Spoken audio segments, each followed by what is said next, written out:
the technology and the pieces are all there to be put together. And it's something that we started to think about and started trying to figure out, because I think that is something that could be of tremendous value to any marketer. The ability to be able to test campaigns incredibly low cost before you spend money against it, I think is going to be fascinating and turns kind of marketing on its head a little bit.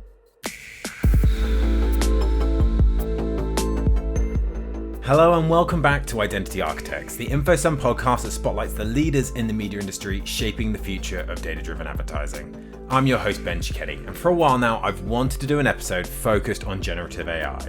Then, earlier this year, the incredible Rachel Peace at Hearts and Science nominated our guest today, Sean Betts, Chief Product and Technology Officer at Omnicom Media Group. Sean is such a fountain of knowledge when it comes to not only the current state of generative AI, but also how he sees it evolving over the coming years. Before we jump into that conversation, this is a reminder to hit that subscribe button to be alerted when new episodes of Identity Architects are available. But without any further delay, here's my chat with Sean. Today, I'm excited to be joined by Sean Betts, Chief Product and Technology Officer at Omnicom Media Group UK. Sean, welcome to the podcast. Thank you for having me. It's great to be here. I'm super excited to dig into a lot of topics that I know we've got to cover. But for anyone who doesn't know you, can you just give us a quick introduction to yourself and to Omnicom Media Group? Absolutely. So, as you said, my name's Sean. I'm Chief Product and Technology Officer at Omnicom Media Group. Omnicom Media Group are part of Omnicom, one of the biggest advertising groups in the world. UK is a big market for Omnicom, and I lead all of the product development and all of the technology teams here at OMG in the UK. Amazing. We've got lots to cover off, super interesting topics to explore. But we'll start the way that we always do, which is with a series of quick-fire questions just to get to know you a little bit better. Starting with, what's your earliest memory of advertising? I'm probably showing my age a little bit here, but the first ad I can remember that really struck a chord with me was the Umbongo ad. I don't know if you remember that, but it was the one that had that theme tune, Umbongo, Umbongo, I drink it in the jungle.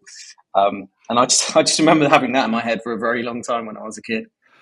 Yeah, it's a classic. Those jingles will stick with you for a long time as well. And you can hear them years later and still know all the words. So it's quite incredible.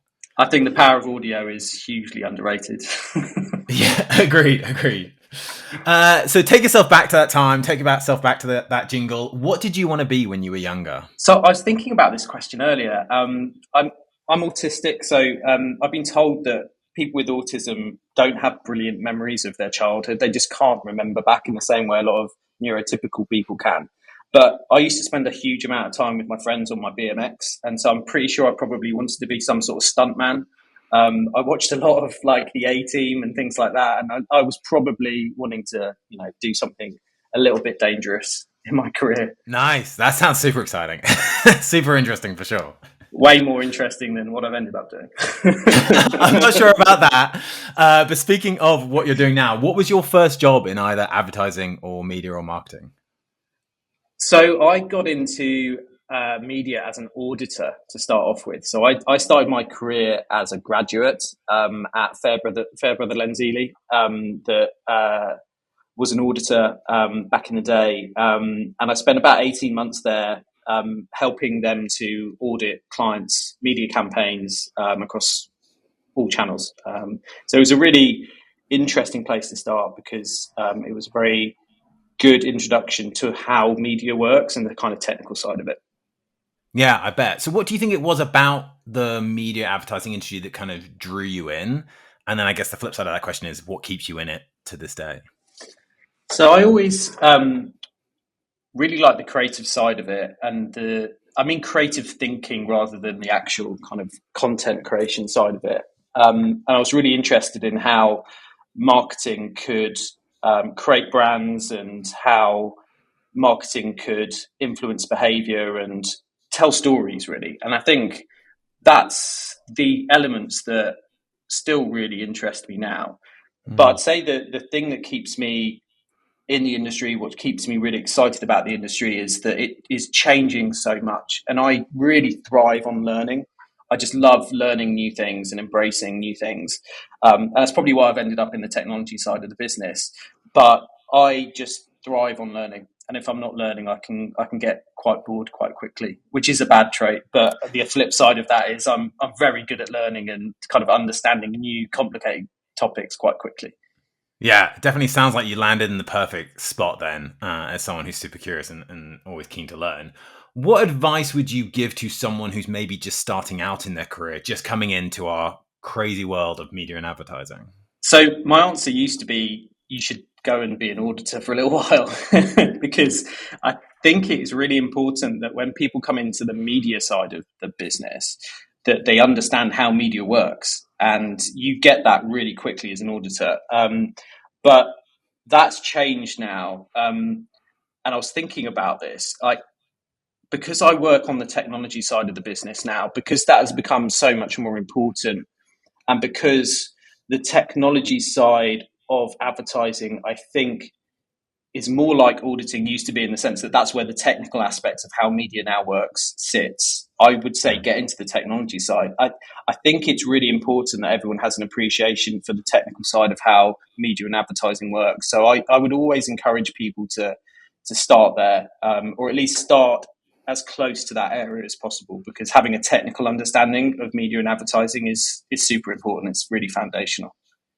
Yeah, I agree. You know, they talk about the art and the science of everything we do, and the science side is incredibly important.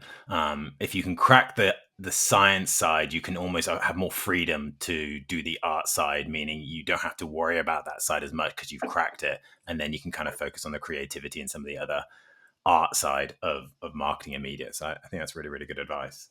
Yeah, absolutely. And I think the art side can come over time as well. I think if you've got a solid understanding of the technical side of it, you can develop, your thinking and your opinions and your appreciation of the more of the artistic side of what we do. I think that's a really good point. A two-part question: what keeps you awake at night, and then what gets you up in the morning? I have the same answer to both bits of that question. Interesting. And it's generative AI. What keeps me awake at night is how disruptive it's going to be to marketing and to advertising and to media kind of specifically. There's a lot of unknowns with the technology. It's still incredibly new. There's a lot of very big promises that are being made around it, that have some incredibly large implications to society, but also I think marketing is probably going to feel that sooner than most industries. So that does keep me awake at night. But at the same time, it is the thing that gets me up in the morning. I'm super passionate about it. I'm really excited about it. As I said earlier, I love learning. So generative AI has been brilliant because it's this new thing that I can get stuck into and I can learn about, and get my hands on. And I'm really excited about where it's going to take marketing. But because it's such a big shift, I think, and because it is so new and still slightly unknown, it does also keep me awake at night as well. I think I say to anyone I talk to about generative AI that you should be 50-50 kind of scared and excited. And that's definitely how I feel about it. Yeah, it's a really good point. And spoiler alert, that's not the last time we're going to talk about generative AI. It's definitely going to come up again later in the conversation. You talked about, obviously, we work in a very complex industry. It changes on such a regular basis. Obviously, for yourself, someone who thrives under learning, that's a great environment to be in. But it's incredibly complex, hard to keep up with. How would you describe what you do within media and advertising to a 10-year-old? So I struggled with this a little bit, and then I remembered that ChatGPT is really good at explaining things at different age levels. So I asked ChatGPT, and it came up with this most amazing answer. And I'm going to caveat this with the fact that ChatGPT actually knows a bit about me and my passions, so it's kind of playing to what I would like. So I said, how would I describe what I do for a job as a 10-year-old? And it knows what my job title is, it knows where I work, and it knows what I'm Mm. passionate about. And its response was, imagine you're building the coolest Lego set ever, but instead of Legos, you're using ideas and computer code to create awesome advertisements and tools that help companies talk to people. My job is to make sure all of the pieces fit together perfectly and work smoothly so everyone can enjoy and understand the final creation. That's pretty incredible. That's pretty It's spot on, awesome. right? That's a really, really Yeah. good example. I could not have done better, so I thought I will just read that Yeah, out. no, that's a great response. I like that. I like that a lot. So the final of our quick fire questions, and a personal favorite of mine, because it always does give me a little bit of an insight into the individuals I get to meet on this podcast. If there was a song that was a soundtrack to your life, what would it be? So I'm a bit nervous about answering this question because my answer on the face of it it's not how it's meant to be taken. But Okay. I'm a big fan of Radiohead, and Okay. I think the song that I would say that is the soundtrack to my life is one that's called "How to Disappear Completely" from the Kid A album. Now, the title of that track probably sounds a bit weird as a thing that you would say is the soundtrack to your life, because that's a very weird thing to say that you'd want people to think about when it comes to your life. But it's just an incredibly beautiful and moving song, and the lyrics are actually a very different take on what you might expect that to mean. So that is definitely the song that I would say is the soundtrack to my life. But don't think about my answer superficially. Go and check out the lyrics and listen to it. Definitely. No, that's a great choice. We have a playlist on Spotify we add all these songs to, so I'll add it to the playlist and everyone can enjoy it and read into it as they will, I guess. Now this is out there. So moving on to some of the more topic-related questions. We've already touched on it, and it's a topic I'm particularly excited to pick your brains on. It's also probably the topic that comes up almost as much as third-party cookies do on this podcast, which is generative AI. Let's start at a really high level, and then we can get into some of the kind of particulars. What's your take on the current status quo of generative AI? So we're very early. I think there's some amazing, impressive capabilities that we're already seeing and have seen for the last 18 months since ChatGPT was launched, but we're still very, very early. The way I think about it is that what we're seeing is the very first early example of how technology can be intelligent. And the challenge and the reason why I think we're still so early is not because the technology isn't as intelligent as it could be or we want it to be. That's obvious and true. The technology will get better and it will get more intelligent, but we have to figure out what we want to do with that intelligence. And that means there's a lot of building and engineering to be done around generative AI to really apply that intelligence in ways that is going to be helpful and useful and interesting and help people in their day-to-day lives and in their professional lives, etc., etc. So no one's really figured that out yet. We're seeing glimpses of it coming through now that we're kind of 18 months, 2 years into this technology being a bit more mainstream. But yeah, I think we're still very early. Yeah, I've heard it said, and it actually might even have been you that said it at Future of Brands, which is that generative AI, ChatGPT, and all these tools are the worst they're ever going to be now because they're only going to get better. So I think it's super interesting to see how they evolve and also how the use cases of them evolves. And one aspect that I'm particularly curious about as a marketer is the impact on search. So for years, businesses spent millions optimizing their sites to appear in the top 5 search results on Google, page 1 for sure. Do you think generative AI has an impact on that? Because has Google search referrals now peaked? Will Google search referrals now decline? And it will actually be tools built on generative AI that slowly become the default search platforms, especially when we think about recent announcements from Apple with Apple Intelligence and an AI-powered Siri. Is that going to impact search the way we know it today? Yeah, I think search is going to be hugely impacted by generative AI. And I think it's arguably why Google has seemed to be half a step behind OpenAI. Not a lot of people know this, but Google actually invented a lot of the underlying technology that powers generative AI. And it's not that they kind of sat on it. It's more that I think they could see the disruption it was going to have to their search business. And for obvious reasons, they were quite cautious about how they then thought about rolling that technology out. And so OpenAI, I think, were able to get that kind of like half step ahead of them by launching ChatGPT, which no one was expecting and no one really foresaw the impact that that might have. But I think it's very, very obvious now that it is going to have a big impact on search. And there's 2 directions that this change is coming from at the moment. You've got Google, who is trying to push generative AI capabilities into their search results, for better or for worse. And some of it is going well and some of it is going very badly. And they're having to redact certain capabilities and they're having to explain some of the issues that they're seeing with applying generative AI to creating artificial intelligence summaries in the search results. There's also issues with Google ranking content that has been generated by AI models that is fake content. There's a really, really famous example that was flying around last year of how you melt eggs. Now, eggs can't be melted, right? But Google prioritizes content from a website called Quora, which is a Q&A website, which up until fairly recently was just humans answering humans. But Quora decided that they'd let a generative AI model loose on that platform, and they started getting generative answers to some of the questions. So when people asked questions that were silly, you got silly content, and Google would rank that content as a genuine answer to some very silly questions. So this is whole issue around kind of hallucinations and how you guardrail generative AI models, make sure that they're giving people the correct answers to the questions and the correct things that they're searching for. So that's one direction that search is being kind of evolved.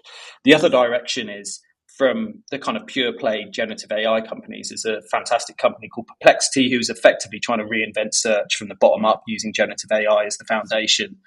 And then you've got the chat models that OpenAI have, that Anthropic has, that lots of other companies are developing, and people are increasingly going to them to ask questions as opposed to searching for answers on Google, on Bing, etc.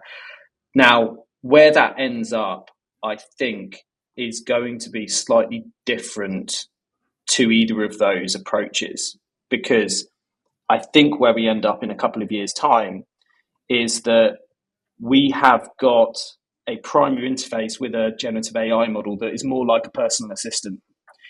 And it's that's going to be doing the searching, not the human. And that has a profound impact, not just on search, not just on the advertising revenues that are generated through search and Google's whole business model, but it's going to have a profound impact on marketing as well. Because we might find that in a few years' time that the amount of traffic that is human versus AI agents or assistants is shifting quite a lot. And there's not as many human impressions as there used to be. And that's a really interesting challenge for marketers to think about. I think it's also an interesting point and a challenge around for publishers, right? If we think about the publisher business, who obviously they generate a lot of their revenue through eyeballs that they can then monetize to advertisers.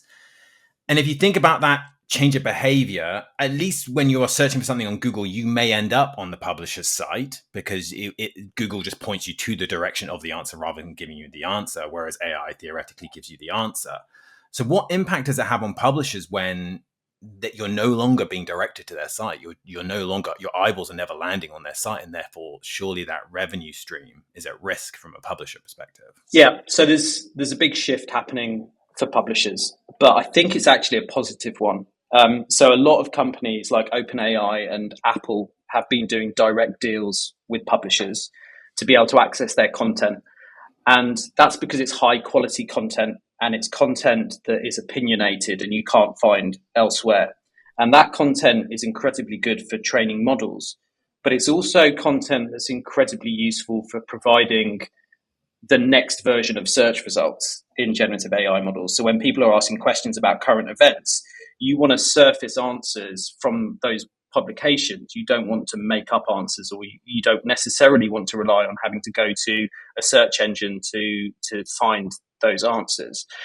And the publishers, I think, are in a very good place now than they were 10, 15 years ago when they started looking at what organic search would do to their businesses and what the impact of platforms like Facebook would have on their businesses.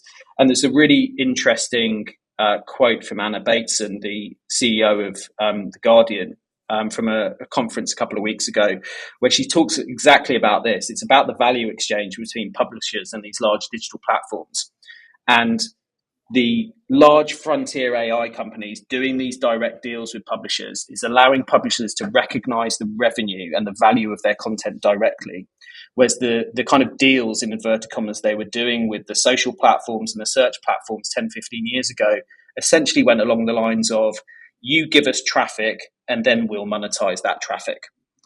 Whereas these new deals are actually just directly monetizing the content that they have. So that means a couple of things. It means that there is a much more reliable revenue stream for that content, which is good. It means that they have a secondary revenue stream on that content, which is the advertising revenue from the eyeballs that they get. And the deals that they're doing with the generative AI companies aren't just for their content to be used as training material, but for their content to be surfaced in these models when people ask questions with links to drive people to the original articles if they want to read more or they want to fact check it. So I think this ends up in a much healthier place for the entire ecosystem. The generative AI companies get the really good content and they pay good money for that, which means they can train better models on higher quality content. And they also get to surface answers to their users that are high quality and really relevant. And the publishers get monetized directly for their content. And they're also going to benefit from traffic being driven back to them by the chat models in a similar way to them getting traffic driven to them by the social platforms and the search platforms. It'll be in smaller volumes because people might be satisfied with the summary that they get in the chat model, but they're already monetizing that content through the direct deals. So I do think that we're getting to a much healthier ecosystem. It will take a bit of time to this to settle down, but OpenAI has done deals with pretty much all of the major publishers in Western media now, pretty much. There's a couple of holdouts in the US because they're being sued by them, but they have done deals with most of the large publishers. And I think that will become the new normal. So that means that publishers don't have to worry about surfing to their content on lots of different platforms. It means they don't have to worry about clickbait headlines. They don't have to worry about how their content ranks organically anymore. And I think that frees publishers up quite a lot to focus on really high quality journalism and knowing that there is some guaranteed revenue against that content, no matter how many eyeballs actually see it. So I think it's going to result in a much healthier ecosystem. Yeah, that's super interesting, and I love the positive outlook. There's so much doom and gloom around so many of these topics at the moment, especially around third-party cookies and other topics. So to hear that kind of positive outlook is super exciting. And obviously, one of the driving forces behind any kind of change is the adoption, and we are obviously seeing adoption increase massively over the last couple of years. But what challenges do you think exist today that stop AI just becoming a default part of everyone's lives? I mean, it might be, adoption through smartphones and other smart devices.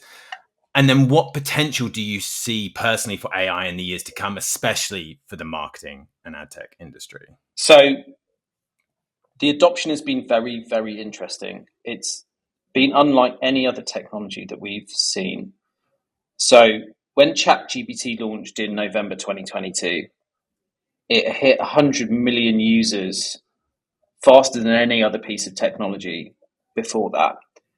And weirdly, it's only now about 150 million users per month. So it had this incredibly fast adoption in literally the space of weeks, and then has really plateaued. And that's because I think everyone got very excited about the technology. There's a good proportion of people who do use it very regularly because they found some really useful kind of uses of it. But I think for mass adoption, it's stalled out a little bit. And that's because of the problem of a blank user interface. People don't quite know what to do with it. They don't know what problem they're solving with it.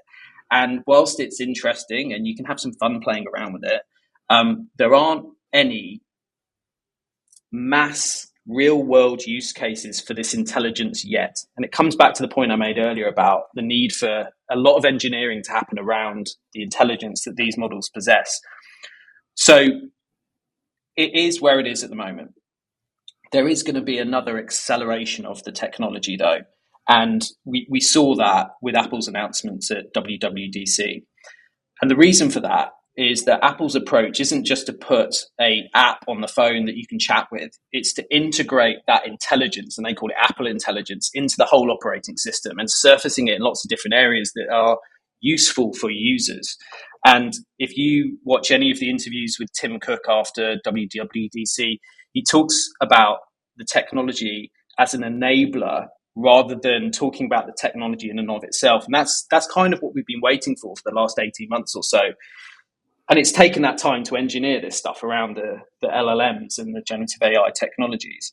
So I think we will see a huge uptick again in the usage of generative AI as a lot of these use cases get unlocked by better user interfaces around it being surfaced in lots of different areas, and quite frankly, users seeing how it can be used and how it can help them in new and novel ways that you just can't think about when you're faced with a blank chat screen, which is the experience that most people have had with a lot of generative models. So that, I think, is coming. There's been a lot of kind of trough of disillusionment talk around generative AI because that growth stalled out. But I think it was just a pause while the engineering catches up, and that we start to put this intelligence in lots of interesting places for people that is more intuitive to use and is helpful in lots and lots of different ways. The second part of your question is about marketing. And I've touched on this a little bit when I was talking about kind of personal AI assistants and agents working for people. But there's the two other big areas that I think are incredibly exciting for marketing. And I've talked about these a lot at a few different conferences this year. The first is synthetic data. So synthetic data is fascinating. Obviously, from a marketing perspective, we use data in everything that we do. And the idea that you can generate data sets is a very interesting thing for people to get their heads around. So I try to break this down for people because it can get quite complicated, and we haven't worked through this a lot yet because it's such a new technology. But the first thing that I think is an immediate, obvious use case of synthetic data and generative AI is that we have a huge amount of quantitative data, large data sets that represent large swathes of the population or how customers interact with our brands. But they're incredibly hard to get insights out of. You have to do a lot of engineering around it. You have to build dashboards and visualizations. You have to analyze it. But I think generative AI and synthetic data will unlock those data sets so we can interact with them in the same way you interact with a qual group, and just start to ask the data questions about itself and opinions that it has and challenges that it's faced. So this merging of quant and qual research, I think, is going to be driven a lot by synthetic data, and that's really, really exciting. The next place that goes to, probably in the next 3 to 5 years, is that we can build simulated markets out of these data sets that agents are operating in and simulating how a market operates, so that you can start to put marketing campaigns into that simulated market, see how that artificial intelligence population reacts to that marketing campaign going into the market, learn from it, optimize your campaign before you start spending real marketing dollars against it. Right. So this idea of being able to fully pre-test a campaign in a simulated market, optimizing it, and then putting it out into the real world market, I think is a big part of all of our futures as marketeers. And there's a lot of work and engineering that needs to be done to get there, but the technology and the pieces are all there to be put together. And it's something that we started to think about and started trying to figure out, because I think that is something that could be of tremendous value to any marketer. The ability to be able to test campaigns incredibly low cost before you spend money against it, I think is going to be fascinating and turns kind of marketing on its head a little bit. And then the other area I'm really excited about is what I'm calling real-time creative. So at the moment, when it comes to digital media campaigns and programmatic advertising, we're making a decision in the moment whether we buy an impression or not based on the signals that we're getting with that impression. And we have the opportunity to serve an ad with that impression. And if you're being really sophisticated and you're using dynamic creative optimization, you might have rules that would say you put this ad in front of this data signal or you put this ad in front of that data signal. But fundamentally, those ads are already built. They are made up out of different assets and templates that are combined in lots of different ways. Where generative AI takes us is that we can build the creative in the moment at the same time that we're deciding whether to buy the impression or not. And we can build that creative based on the same data signals we're getting around that impression that helps us decide whether we buy it or not. And this technology is being built by the large gaming companies at the moment because they, as you can imagine, have got a very vested interest in being able to generate content in real time because they want people to be able to experience a game in real time, unfolding in front of people's eyes and adapting to how they're behaving and the inputs that they're giving. So this technology will be there in about 2 or 3 years. But the challenge for marketing is that if you want to adopt that, and if you believe that having that approach allows you to truly deliver personalized marketing because you're getting the context signals that that ad's going to be served in to make it truly personalized in a way we haven't been able to before, then you have to flip the entire marketing approval process on its head because you can't approve the copy and the creative that's going out in your advertising. All you can do is approve the model that's generating it. And that's really interesting. And the other interesting thing is that if you want to have a model that's generating content in real time for your campaigns, what if this is a campaign you haven't run before for a product that you haven't launched before or a seasonal moment that you haven't advertised in before? So you don't actually have the content to train the model on in the first place. So then the role of the creative agency is actually to create loads of variations to train a model on, not to create loads of content that goes in front of the consumer. So we almost end up in a place where we're creating content to train a model on that then gets approved by a marketer that then creates the content that goes in front of consumers. And that whole end-to-end process is so different to how marketing works now that I think there is a big kind of cultural and operational change that has to happen in and around marketing in a way we haven't seen before to really be able to take advantage of some of these technologies. So again, it's something I've been trying to talk about with marketers because I think it's going to take us some time to get our heads around it and to figure out how we can take advantage of it. And I don't want to do that when the technology is here. I want to do some of that before the technology is here so we can take advantage of it as quickly as possible because I believe it will give our clients a lot of competitive advantage because I think we'll see some huge performance improvements from being able to generate content in the moment and to truly personalize it in a way that we just haven't been able to up until now. Yeah, I mean, it in many ways, it feels like a marketer's dream because it is that true right message, hopefully right moment. How do you envision kind of auditing that though, and keeping, there's a brand safety element, right? What is the content that the model is generating? Is it appearing in the right places? We have there's a large issue at the moment with MFAs within the advertising industry, and that's causing a huge amount of concern around the transparency. How do we audit something when it's happening in real time, and therefore, as you say, there isn't an approval process on that side of things? It's before the campaign has even run. So how does that side of things work from your perspective, and how do you reassure your brands and so on and so forth that that is a safe model to move forward with? So you're absolutely right, and this is a big part of the work that needs to be done to make this technology viable. But I can see a path, and I can see that it can be done. So the first thing is that you need to be able to train the model on content that is relevant to the brand, and ideally you do that in a way that is linked to the performance of those assets previously, so that you're training on the best content that's driving the best performance for advertising campaigns. You then need to build guardrails around it. And this is quite a nascent part of the generative AI industry right now, where we're trying to control the output that models have. And even Google haven't cracked this yet, right? That's why their AI summaries keep going off the rails. So I'm not saying that this is an easy thing to do, but I do think it is a solvable problem.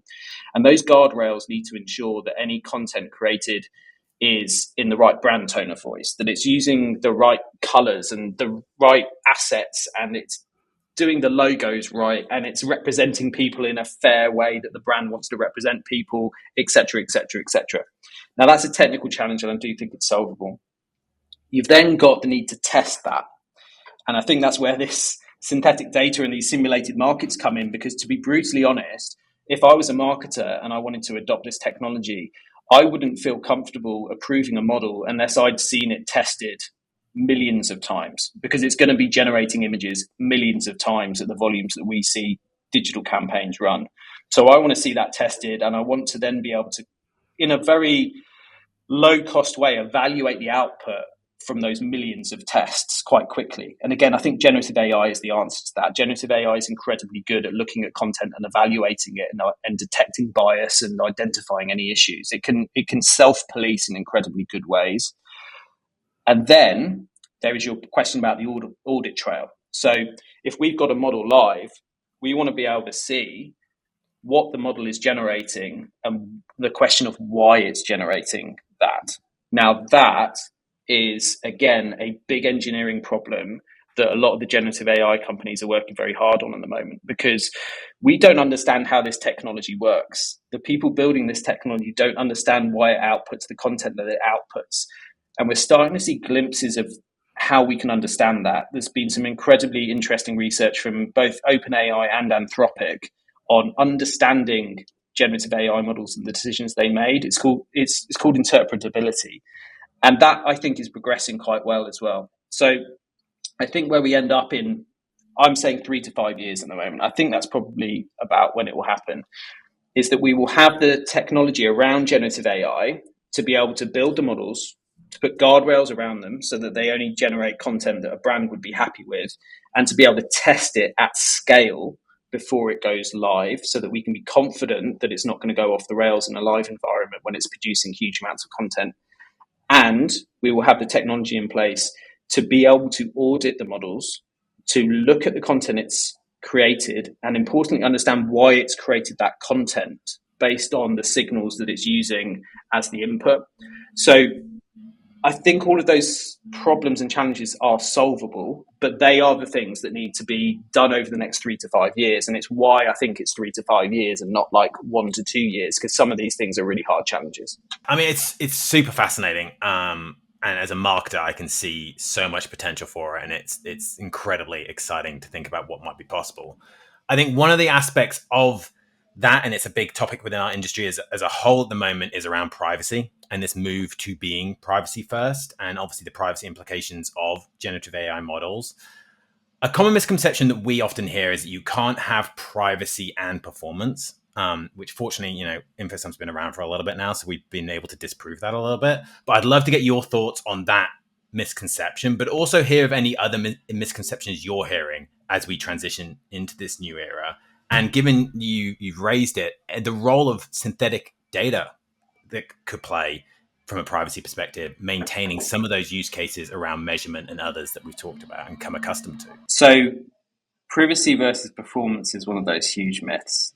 I have not seen that many case studies that tell me that using IDs and being able to target individuals en masse, or mass personalization, or whatever we want to call it, actually drives performance gains.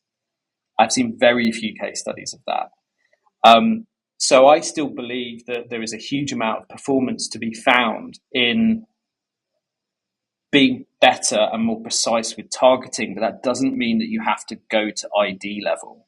I think there are some really good approaches now in the market where you can be quite precise around very specific geographies that will drive a lot of performance.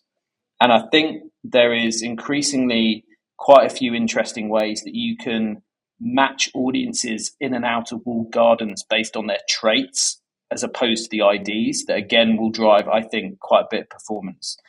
And the interesting thing that we're starting to see with generative AI is that it's actually able to identify traits to match across walled gardens that are non-obvious, i.e. they're traits that a human wouldn't necessarily pick up on as part of an audience that you create. And that's going to drive some performance gains as well. So I think that there has been a pursuit in marketing over the last 10 years or so, based on the premise that more personal equals more performance. And I still agree with that. But I don't think that we have been able to deliver the more personal side of that, if we're truly honest with ourselves. I think there's been a lot of talk about ID-based data sets and being able to match across different platforms and be able to create really granular audiences. I just don't think that the way that we've been able to do that have really driven performance, because I don't think we've been doing it in a way that is actually helpful. So that for me is like a really big myth. And I always challenge my teams and my clients on actually show me the proof. Show me that ID-based targeting, true personalization can be done right now, and it drives performance gains. And I've seen very few case studies that that kind of show that. As you say, it's inevitable that we're moving into this privacy first era, and that is a good thing. I think for too long, consumer privacy has been taken advantage of, and I think we're now moving into a world where privacy will be a foundational component of any business. Any customer-centric business will be putting the privacy of consumers first.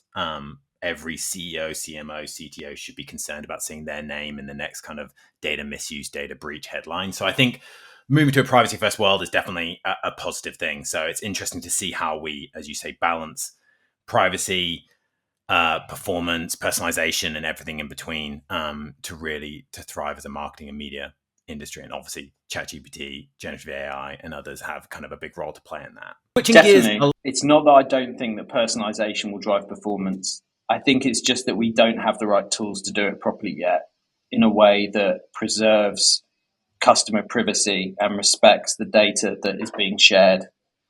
And I think there is probably the opportunity to do that a lot more in the walled gardens at the moment. But the challenge is, how can you do that on the open web as well? Switching gears a little bit away from generative AI and the media industry as a whole, you are a big advocate for neurodiversity, mental health awareness.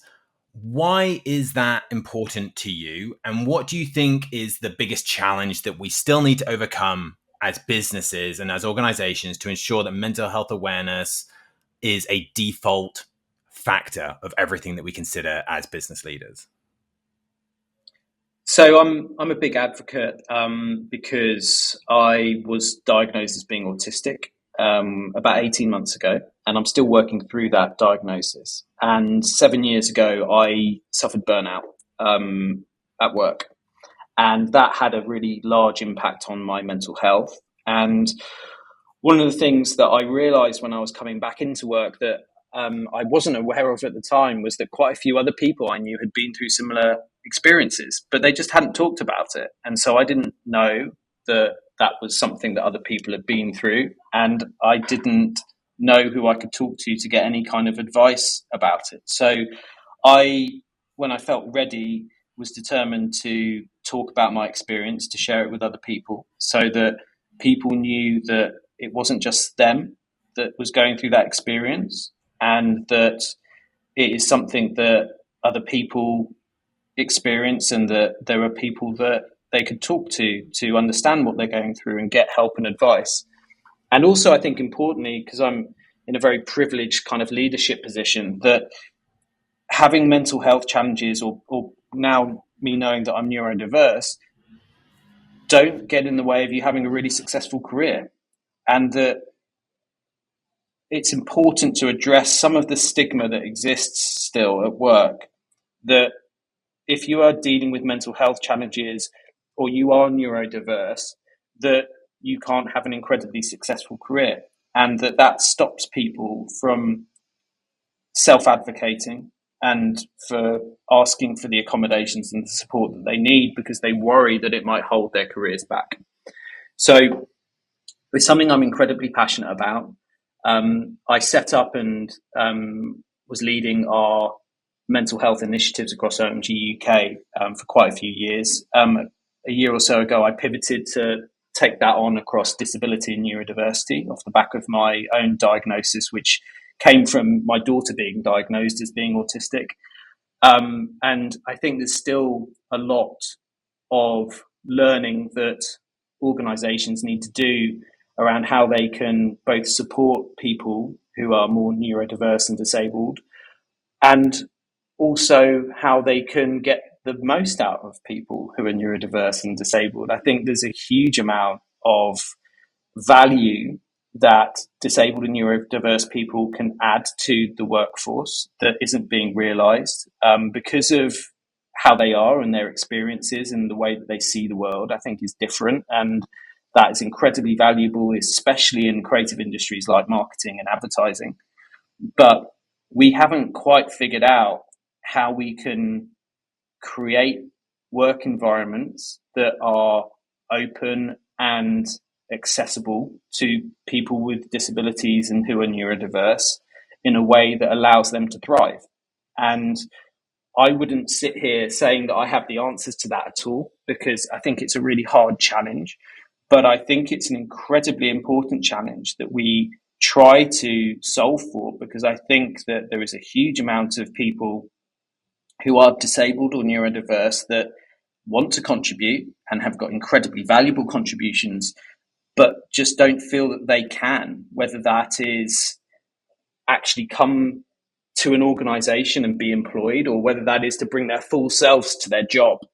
And that's a huge amount of value that we need to find a way to unlock, both for those individuals, but for organizations as well. So I'm super passionate about it. I think the best I can do right now is to raise awareness and to make sure that we're talking about it and thinking about it. What the answers are to that, I don't know. There's lots of much smarter people than me and lots of incredibly passionate groups that are looking at how we can solve for this, not just in individual companies, but more broadly. And I think it's a really important area that we need to crack as society. Yeah, I agree. I think it's, I can feel the passion you have for it, and it's incredibly inspiring. I think visibility is such an important factor in so many different communities, right? And knowing that there are people who look like you, sound like you, act like you, think like you, who have had successful careers is just incredibly inspiring to those younger in their career. I talk about it a lot as an LGBTQ plus leader. It's this idea of you can't be what you can't see, and just having that ability to see somebody else who is thriving in their role whilst being very open, and as you said, bringing your true self and authentic self to work every day is just super important, and it can have a massive impact. So it's fantastic to hear how open you are, and how visible you are in your role. I also tend to believe that the media industry can play a critical role in raising awareness for things like neurodiversity and mental health awareness, and removing some of those persistent stigmas that still exist. What role do you see the media industry playing in that, and also media companies within the media ecosystem as a whole? So I really like what you just said about you can't be what you can't see, because that, I think, is such a challenge for neurodiversity and mental health, and quite a few disabilities as well that are invisible, because these aren't things that you can obviously see by looking at someone or observing someone. And it's really difficult to try and make those visible. And the best way we have of making those sorts of things visible at the moment is stories. People telling their own stories, sharing their own experiences, and really opening up to the world. And that's something that a lot of people are comfortable doing now in a way that they might not have been even like 3 or 4 years ago. So it's great to see that. But that means that there is quite a challenge there with how we can help to support these communities and making these issues more visible as a marketing industry, because we deal with very, visual media. And I think that a lot of the best ways as marketers that we can support these initiatives and these things that we want to improve is probably working directly with the people who are now becoming influencers in this space and telling their stories and sharing the things that they've learned and sharing resources with these communities, because that's probably the best way to kind of help, is to support the stories that are being told, because it's not necessarily very obvious or visible to people from the outside if you are suffering from a mental health issue, or you are neurodiverse, or you do have an invisible disability. So supporting the creators and the influencers that are kind of popping up in these spaces now, I think, is super, super important. Obviously, when you step outside of marketing and think more about the creative industries, then representation is obviously super important. And that's getting a lot better. I think there's still a huge amount of work to be done around disability and neurodiversity and mental health when it comes to representation.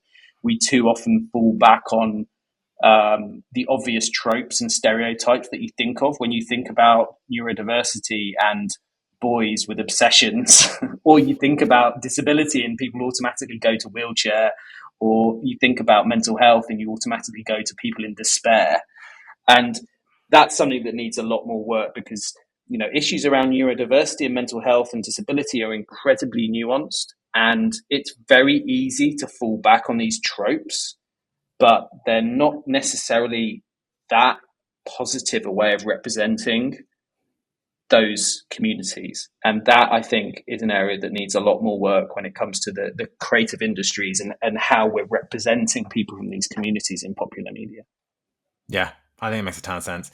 We talked about obviously visibility as leaders and kind of the role that can play. What advice would you give to any leaders that might be listening to this that want to help raise awareness and help those that either might be struggling or unable to, as you kind of mentioned, be authentic and or even enter the workforce, enter offices because of any challenges they may be having? So I think it comes down to one thing, and that's psychological safety. If you create a work environment as a leader that is psychologically safe, that allows people to feel comfortable to bring their full selves to work, and it allows people to feel comfortable sharing their stories and their challenges and to ask for the support and the accommodations that they need, I think that's the best thing you can do as a leader, unless you are also neurodiverse, unless you do have a disability, unless you do have mental health challenges, in which case you should also be sharing your story. And I think that's super, super important. So I think making sure that your organization is psychologically safe. And if you have got a story to tell it, to be vulnerable. Being vulnerable is probably the most powerful thing I've done as a leader, if I'm brutally honest. And I wasn't expecting that at all. I didn't start talking about my own story as a leadership device. I talked about it because I wanted people to know that they weren't alone and that they could find help and could still be successful. But what I found was that by opening up and being vulnerable, it made me more human as a leader, and it made people that I work with able to relate to me in new ways. And that made me a much more powerful and effective leader. So I think, as I said, psychologically safe environments, leading with empathy, being kind, giving people the benefit of the doubt, and sharing your story if you have one are super important as a leader. Yeah, I love that. I think that's fantastic advice. And I think that's super inspiring. And I hope people listening to this take from that what I did.